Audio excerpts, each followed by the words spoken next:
ప్రముఖ వైష్ణవాచార్యులు తిరుమల నంబి 1052వ అవతార మహోత్సవాన్ని ఈ నెల 30, 31వ తేదీల్లో తిరుమల దక్షిణ మాడ వీధిలోని శ్రీ తిరుమల నంబి ఆలయంలో ఘనంగా నిర్వహించనున్నారు.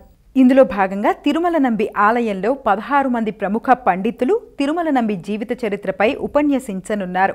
శ్రీవారి భక్తాగ్రేసులలో ఒకరైన తిరుమల నంబి శ్రీ వెంకటేశ్వర స్వామివారికి తీర్థ కైంకర్యం ప్రారంభించారు. వీరు భగవద్ రామానుజుల వారికి స్వయాన మేనమామ, గురుతుల్యులు.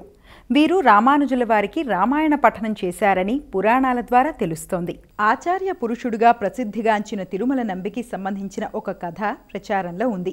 తిరుమల నంబి శ్రీ వెంకటేశ్వర స్వామివారి అభిషేకానికి సంబంధించిన విత్రజలాలను తిరుమల ఆలయానికి 8 కిలోమీటర్ల దూరంలో ఉన్న పాప వినాశనం తీర్థం నుంచి తీసుకొచ్చేవారు. ఒకరోజు ఆయన పాప వినాశనం నుంచి నీటిని కుండలో తీసుకొస్తుండగా సాక్షాత్తు శ్రీ వెంకటేశ్వర స్వామివారు తిరుమల నంబి భక్తిని పరీక్షించాలని భావించి ఒక వేటగాని రూపంలో వచ్చి దాహంగా ఉందని, తాగడానికి నీళ్లు కావాలని అడిగారు. ఈ పవిత్ర జలాలు స్వామివారి అభిషేకం కోసమని చెప్పి ఇచ్చేందుకు తిరుమల నంబి తిరస్కరించారు. అంతటా వేటగాని రూపంలో ఉన్న స్వామివారు రాయి విసిరి కుండకు చిల్లు చేసి నీరు తాగారు. అందుకు తిరుమల నంబి బాధపడుతూ, వయోభారం కారణంగా నేను తిరిగి అంత దూరం పాప వినాశనం వెళ్ళి స్వామివారికి అభిషేక జలం తీసుకురావడం సాధ్యం కాదని, ఈరోజు నేను స్వామివారికి అభిషేకం చేయలేకపోతున్నా అని దుఃఖించారు.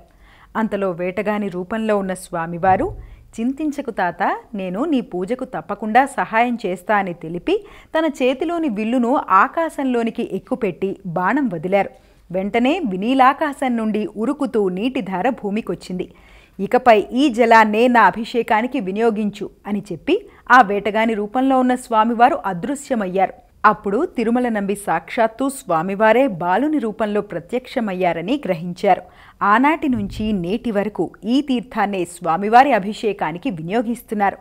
ఆకాశం నుంచి వచ్చినందువల్ల ఈ తీర్థానికి ఆకాశగంగా అని నామధేయం ఏర్పడింది.